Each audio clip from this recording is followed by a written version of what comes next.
All right, guys, what's going on? It's Jack, and welcome back to another video. And the question of the day is, do you need a PS5 Pro? And the answer is, well, for those of you guys that want to play GTA 6 at 120 frames at 4K, maybe. And the reason I say maybe is that despite its prophesized power, it may not be able to do that with GTA 6. So let's get right into it. So obviously the rumor mill for the last God knows how long at this point has been that the PS5 Pro is coming sometime later this year, and that it is going to be twice, give or take, twice as powerful as what we have now in terms of the PS5 and the Xbox Series X. Now, another thing that has been said is that the developers themselves on, that work for PlayStation have already received dev kits with all the specs and stuff like that. So basically, I guess the rumor mill says that it is actually going to be capable of running games at 120 frames at 4K. Now, first of all, I just want to say that this is not a guarantee that despite the fact that the hardware is powerful enough to do that, it doesn't mean that every game that you're going to get on the PS5 Pro or for the PS5 Pro is going to be running that kind of frames. That's actually on the devs, because it's a really big endeavor for a game to be running that on pretty much anything. Okay, so as a matter of fact, current gen PS5 and Xbox Series X are actually both capable of running games from a hardware perspective, are capable of running games at 120 frames at 1440. Okay, but only few games can do that, and it's because only few games are optimized to do that. I think on the PS5 side of things, I think God of War Ragnarok, I believe, is possibly powerful enough to be doing that. I think I know for a fact that it's powerful enough to do that at 1080, or capable of doing it at 1080. I don't want to say powerful enough because the hardware is there. It's just that what the devs have it optimized for, because there are gamers out there right now that have PCs that are significantly more powerful than what we have now on current gen, including my PC that is, definitely not top tier, but is still significantly more powerful. And yet not all games are capable of running, like, let's say at 1080, or 1440, 120, or even 240. And I've run games on 240. And one thing I can tell you, by the way, about 240 is that I hardly see a difference between 240 and 120 in terms of frame rates. But from 1080p to 1440p, I do see a difference. It looks nice, but I can't imagine it being too much prettier from 1440 to 4K. But despite all that, if you're able to get 120 at a clean 4K, that is definitely something that's amazing. But is it a necessity? Well, the question is depending on the type of gamer you are, as well as your budget.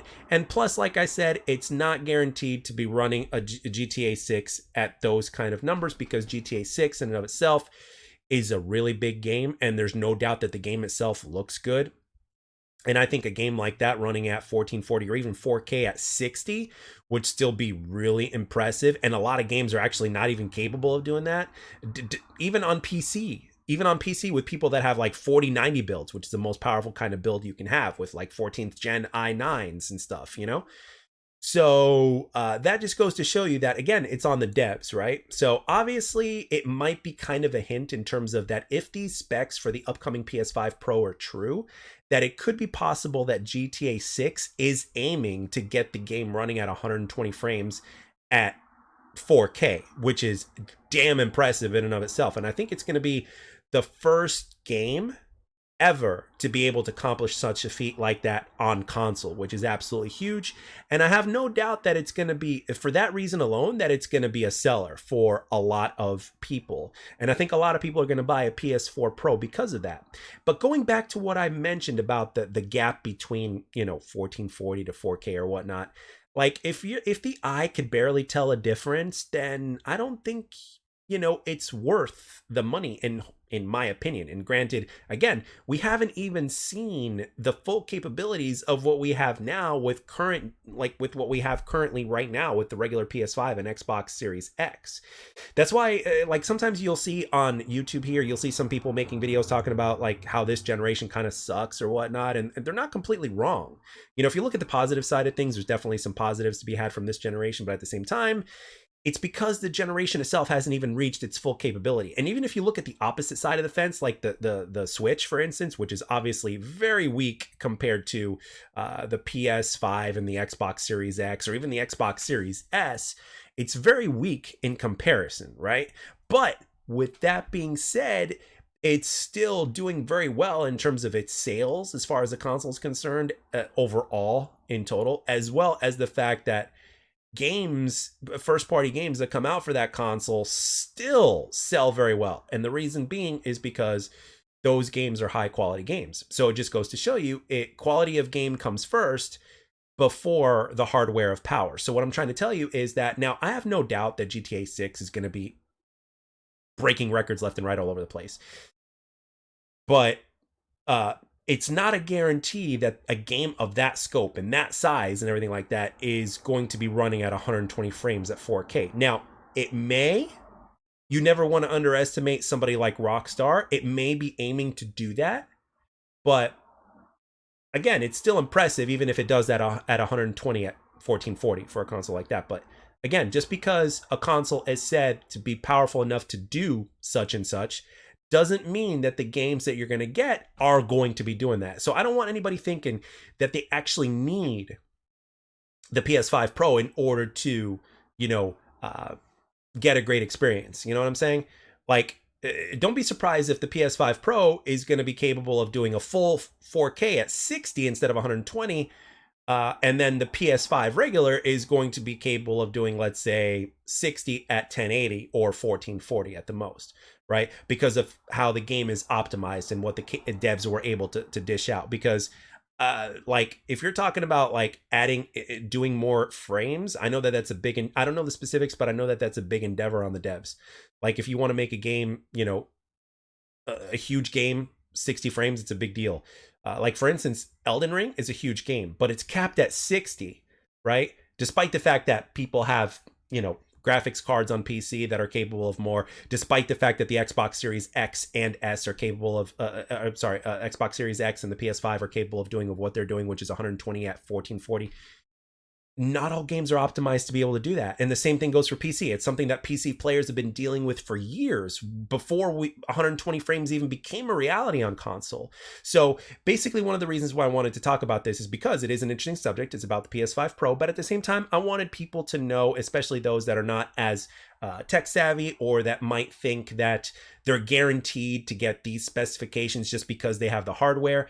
I can tell you 100% that is not the case. That is not the case. And especially if you don't have a 4K TV or a 4K TV that's capable of 120 frames, or a 4K monitor that's 120 frames. Again, that's a reason. I mean, why would you buy a PS5 Pro? You know what I mean? I mean, sure. Hardware is always great, right? You have less hiccups and stuff like that. But remember, this is console we're talking about. And on top of that, again, like I said, no guarantees in terms of what it's capable of. So like, here's the analogy here, right? Here's a small little analogy before I let you guys go for the day. The analogy is this. Let's say you wanted to transport a computer chair from your house to your friend's house in order to drop it off, right? Because you wanted them to have it, right? Would you put that computer chair in your trunk or in the back of, the back seat of your car and transport it over there, right? Because it fits in there, right? Or would you get a big ass U-Haul truck just for one little chair to transport it from your house to your friend's house? If you have any logic in your mind whatsoever, of course you're not going to do that, right? Well, it's the same kind of analogy with the PS5 Pro. Again, it's a want, but it's not a need. Current gen consoles with the regular PS5 and the Xbox Series X are going to be more than capable of running GTA 6, just to give an example, very well. And I think unless the devs at Rockstar are actually able to do it, I don't think, again, unless you're one of those 10% or 5% of gamers that, wants the ultimate specs. Remember, 120 frames at 1440p or 1080p is still amazing, right? And it's not a necessity to pay an extra whatever just to get that minute little bit of a difference, in my opinion. And it doesn't mean that the regular PS5 is not going to be able to run GTA 6, but a PS5 Pro will. Don't let that enter your minds at all, because that is not the case. But if that ends up being the case, then that's not on your hardware. That's not the fault of your hardware. It's the fault of the devs, because they should have optimized the game better. That's pretty much the facts, guys. So anyway, with that being said, what do you guys think about mid-gen refreshes or whatnot? What are your opinions on that? Do you even care about the PS5 Pro? And what do you think its sales are going to be? And of course, how much do you think they're going to price it at when bundled with GTA 6? Because they're going to bundle it. There's no doubt about it. And what do you guys think Xbox Series, the Xbox, is going to do on their side? So anyway, with that being said, guys, let me know down in the comment section what you guys think. And thank you all for taking the time to watch and or listen. And I'll catch you guys on the next one.